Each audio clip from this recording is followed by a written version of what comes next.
Okay, last week we started Parak Mem Aleph, Parak 41. The bottom it's 206, and the top is page Nun Vav. Okay, so last week we were learning that even though a person is supposed to have love of Hashem, nevertheless, a person's primary avodah, the primary avodah of a Jew is Yira.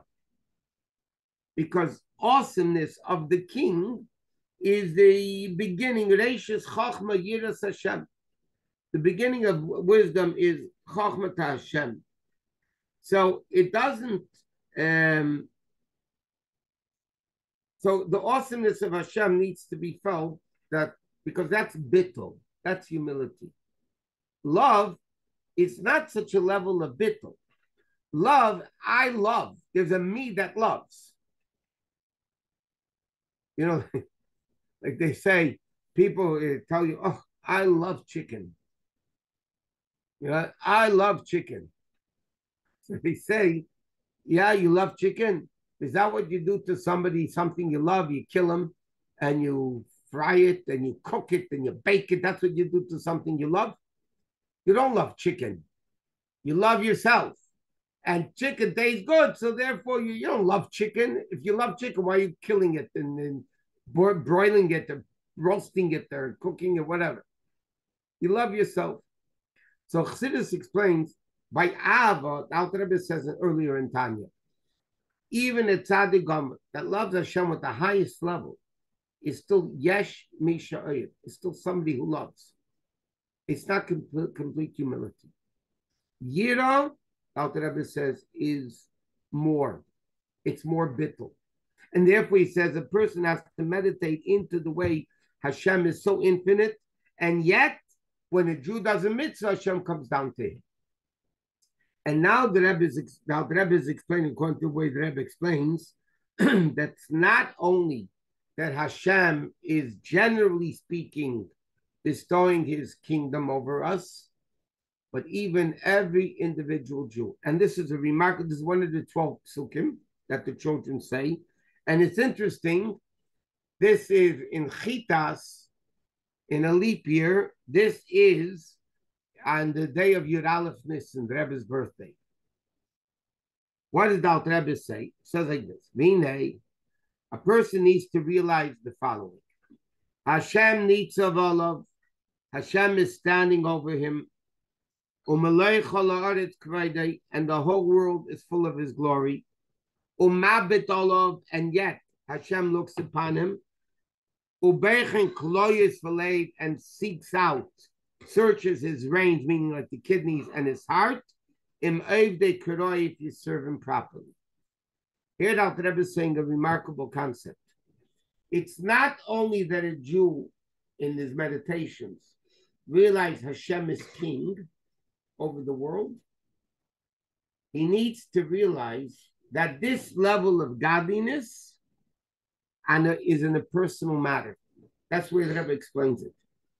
Hashem is standing over each and every single Jew. Needs of Allah, not Aleihem plural. This way, what the Rebbe made this one of the 12 psukim. A child needs to understand that Hashem is standing over him, umabit Allah, and looking at you, and checks out your heart and kidneys, meaning the internal organs of the person, if you're serving him properly. That means it's a personal thing. Just like the beginning of Shulchan Aruch, not now Rebbe Shulchan Aruch, but the beginning of the big kids of Shulchan Aruch, big Shulchan Aruch, is Shivisi Hashem L'negdi Samid. The first halach in Shulchan Aruch is that Hashem is placed always opposite me. That means whatever I'm doing, I'm in the presence of the king. The king is looking at me, and therefore I must behave accordingly. There's no such thing as hiding from the king. You know, you can hide from the police, you can hide from your parents, you can hide from whatever. But Hashem needs of all of Hashem is constantly watching the person to see not if he serves him or not. But the Rebbe says the expression im evdei kuroi. if he's serving him properly. And therefore, if that's the case, number one, that Hashem is king over the world. And even more so, that Hashem is standing over me personally and checking me out. Therefore, it's mandatory that a person should serve Hashem with awe and fear, like he's standing in the presence of the king. When a person goes into a king for a private audience, there's an interesting halacha. The Gemara says, "Man de machve b'mochik kama malka is chayiv misa." What does that mean? It's an Aramaic expression. One that moves a little bit, makes a slight motion in front of the king, is obligated. It's called merid b'malchus. He's rebelling against the king. You can't even make a slight movement in the presence of the king. Why? Because that shows you're lacking the respect and awesomeness of the king. And therefore, halachically, you get killed. You would get killed. And there are stories told in Yiddish great people's svarim about if you're standing in the presence of the king and a fly would come on your nose, you wouldn't be able to shoo it away. Halachically, you would not be allowed to shoo it away, because then you're making a movement in the presence of the king, which is forbidden. Excuse me.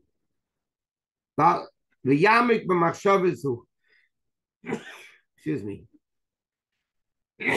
Excuse me again. Thank you. The yamik b'machshavazu, a person should meditate deeply in his thought. The yarech ba, and he should elaborate on this. Based on his mental ability. Some people have a concentration span for about 2 seconds. If it's too, he said, based on your concentration span, like he says, and also based on how much time you have. When the before learning Torah, or a mitzvah, or before you do a mitzvah. In other words, what is a mitzvah? A mitzvah is connecting the Jew to Hashem. Do you want to be connected? You first need to realize, what am I connecting to? So he says, Alter Rebbe says you have to meditate. That when I do a mitzvah, as Alter Rebbe said what we learned last week, beginning of Perek Mem.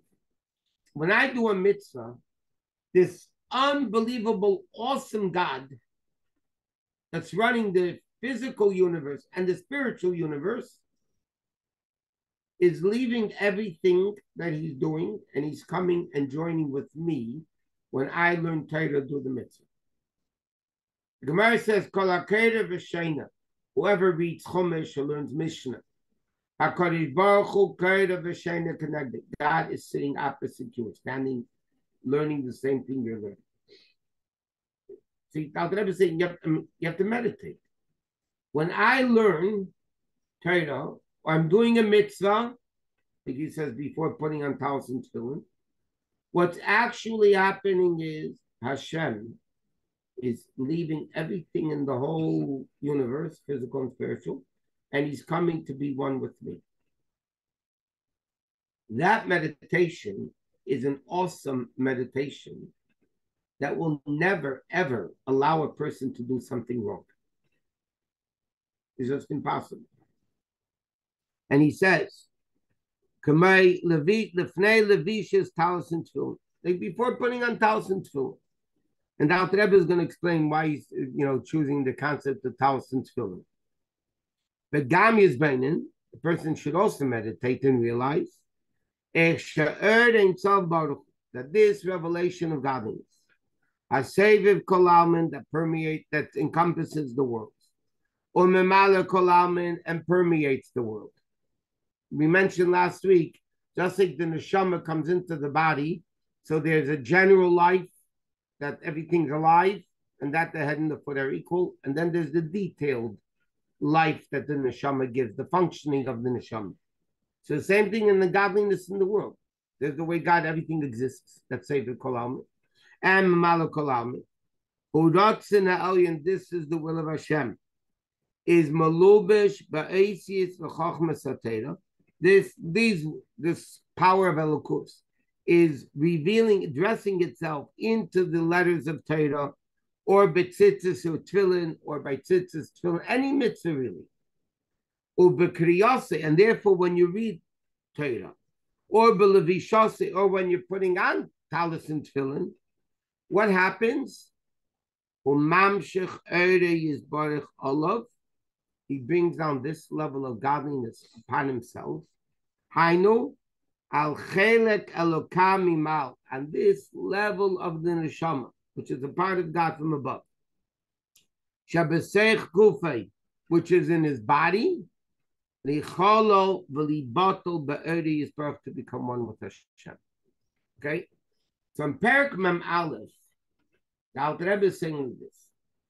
The primary avodah we hear is the awesomeness that we're bringing Hashem down to us in an individual, personal level. This God that's so infinite, so awesome. Okay, like we were discussing last week, the whole world is one word, and then you got, the universe. So this is the primary meditation that a Jew needs to meditate on, generally speaking.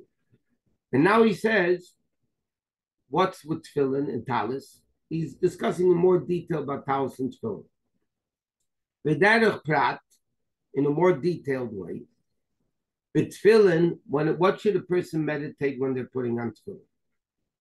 Libato v'licholo b'chinas chachmosei v'ubinasi shebenafsho l'kis, that you are connecting and binding your chachma and bina of your nefesh in the level of chachmosei ubinasi shalein sabaruchu, in the wisdom of Hashem, which is in the two parshias of Kadishli and V'hoya Kviyach. Okay. In Shulchan Aruch it says, let me go back a little and explain this a little, to bring it more down to earth. In Shulchan Aruch it says that when you put on tefillin, it's a very interesting thing. Normally Shulchan Aruch doesn't say what you should think when you do a mitzvah. It doesn't say what you should think when you do lulav and esrog. You think that Hashem commanded us to do it. By tefillin, by sukkah, by the way, also very few places in halacha, the Torah says what you must think in detail when you put on tefillin. For instance, it says when you put tefillin on the hand and on the head. So Shulchan Aruch says, what does that mean? You are binding your mind, the head tefillin, and your hand, which represents opposite the heart. You put it on the left hand facing the heart, that you're binding your intellect and emotions to Hashem. Here the Alter Rebbe is going into more detail. There's 4 parshias of tefillin. There's Kadosh Li Kobachar, V'hoya Kviyacha, Shema Yisrael, and V'hoyim Shemaya.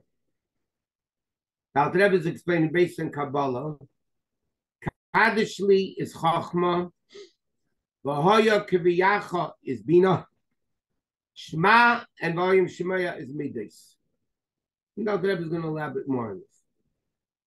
So he says when a person does mitzvahs, okay, when a person does these mitzvahs that he needs to do, especially when he thinks that what happens when I'm putting on tefillin, he says, so therefore I'm binding my chokhmah and bina to Hashem. Now what does that mean? I'm binding my chokhmah and bina. My chokhmah is the initial spark and the bina is the understanding. What does it mean? He said, V'hainu,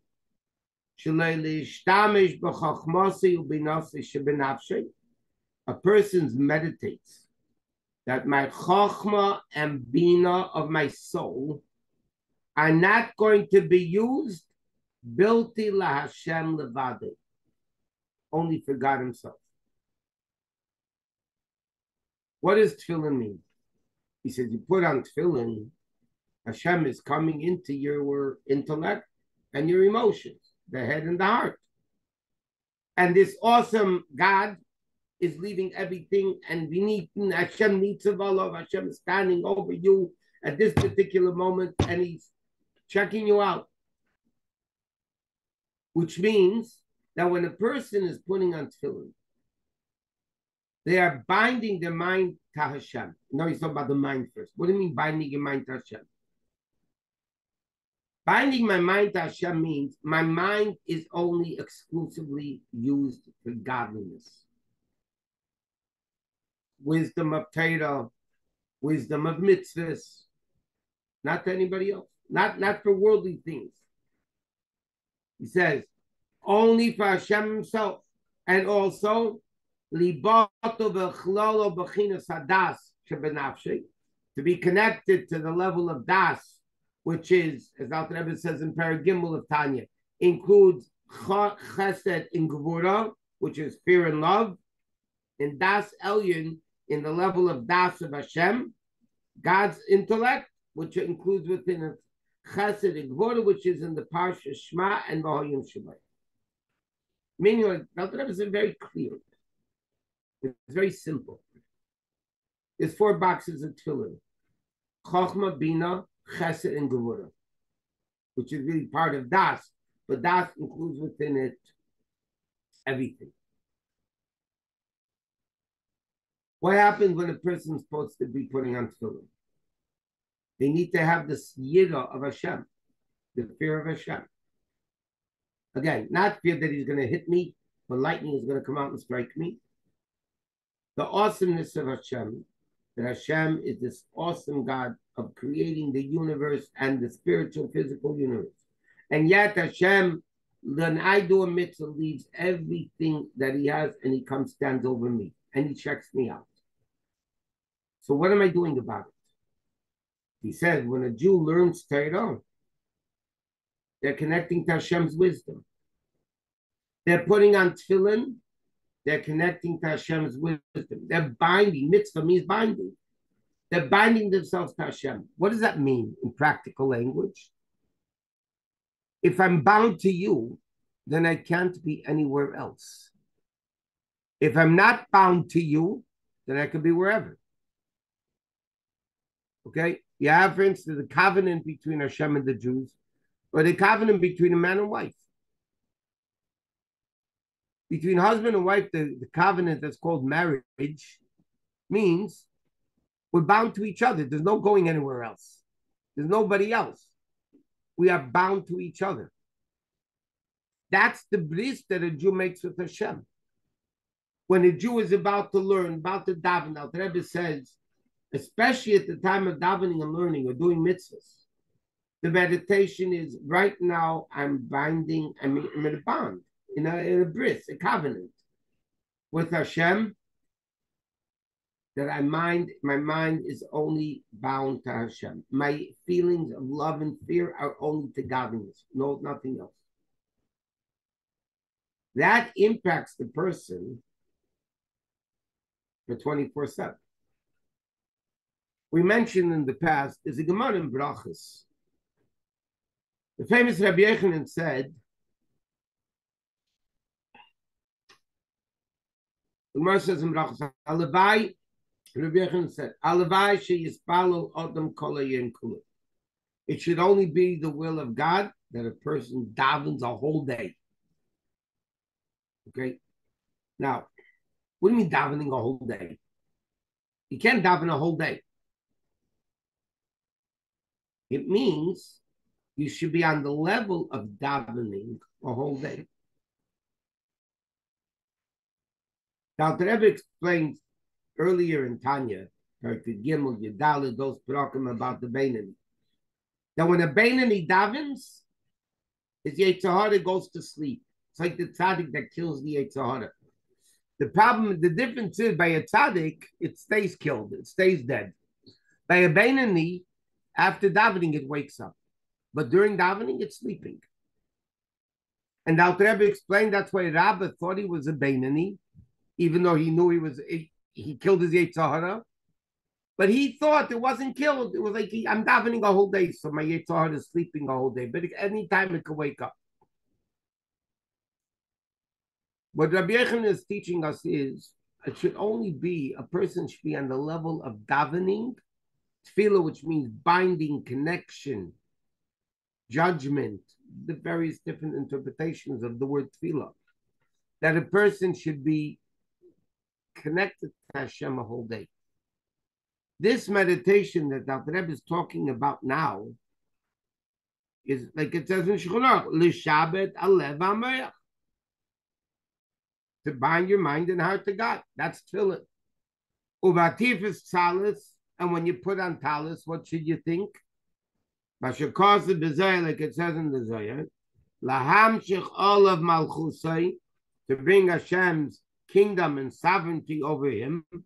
Ashi malchus kol elamin, which is the malchus of all worlds. Liyachta aleinu, to become one with us. Aidei mitzvah, through this mitzvah. We learned in various different times, in different situations. This applies obviously to the men. When married men or Sephardic men daven in the morning, you put on your talis and then you put on your tefillin. Why do you put on the talis first and then the tefillin? So there's a halachic reason and then there's a kabbalistic reason. Halachic reason is there's a rule in the halacha, tadir v'she'enei tadir kredim. If you have a choice to do two mitzvahs, one's more common and one's less common. Tadir, the more common one, v'she'enei tadir, it's not so common. What do you do first? You're going to do both. Which one do you do first? So the Gemara, the halacha says, tadir kredim. The more usual one you do first. So therefore, halacha says, you put on talis before tefillin. Why do you put talis before tefillin? Talis we wear 7 days a week, including Shabbos. Tefillin we wear 6 days a week. Shabbos you don't wear tefillin. So talis is more common than tefillin, so therefore you put on the talis first. That's what the Gemara says. That's what Shulchan Aruch says. In Kabbalah, there's another reason. Tefillin, we just learned, Alter Rebbe says, represents intellect and emotions. That's the internal levels. The internal levels. Alter Rebbe said over here, Seviv Kolalmin and Memala Kolam, the encompassing levels and the detailed levels. A talis is not internal. A talis you wrap around your body. It's not like tefillin that affects the mind and the heart, the intellect and the emotions. Those are the internal parts of the person. Talis you wrap around your body. Talis represents the makif level, the encompassing level, which represents revealing within us the infinite level of godliness. So first you bring down that encompassing level, the Seviv Kolalmin, and then you internalize it, internalize the talis level by putting on talis and tefillin. The same way Chassidus explains, you have on Sukkot, the mitzvah Sukkot at night, starts at night right away, and Lulav you don't do until the next morning. Why? Why don't they both start at the same time? So we learned Sukkah is the encompassing level. You walk into the Sukkah. It surrounds you from all sides. By the way, similar to the concept of a mikveh. You are immersed in the water. You are surrounded by water. What is lulav and esrog? That's the internalization of the 4 parts of the body, 4 different types of Jews. So first you have the makif level of talis, and then you have the internal level of tefillin.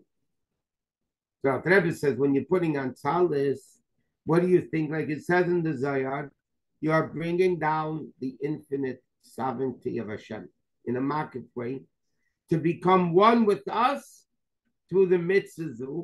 Like the pasuk says, "Same tasim alecha melech."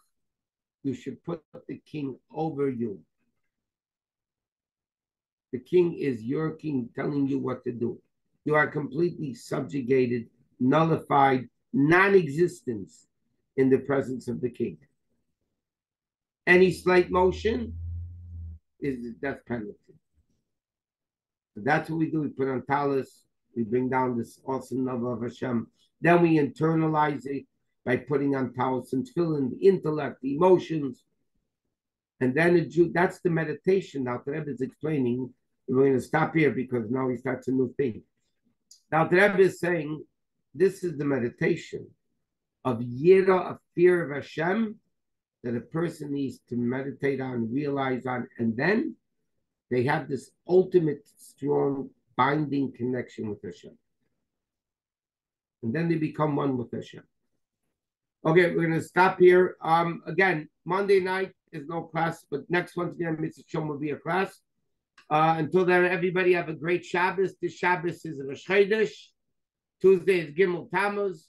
We should be merit to see the Rebbe with us alive in a physical body.